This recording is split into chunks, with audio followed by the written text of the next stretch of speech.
In today's video, I'm going to show you how to add an admin to your Instagram business account.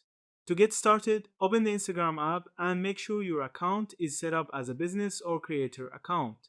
You can confirm this by checking if you see the professional dashboard on your profile page.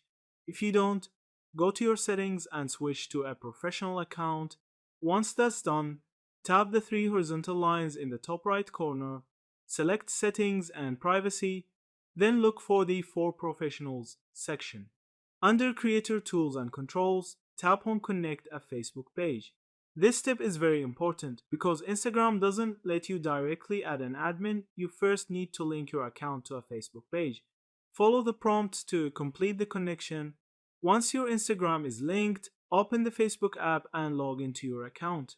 Navigate to the menu page, switch over to the Facebook page linked to your Instagram, and then go back to the menu. Tap the settings icon and scroll down until you find the page setup section.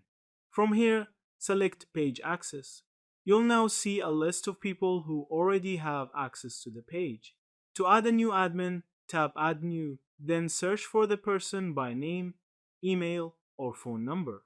Once you find them, choose whether to grant full control or limited permissions, then tap give access. Enter your Facebook password to confirm, and the person will be added as an admin to your Facebook page, which also gives them access to the connected Instagram account. And that's it. You've successfully added an admin to your Instagram business account. Thank you for watching this video.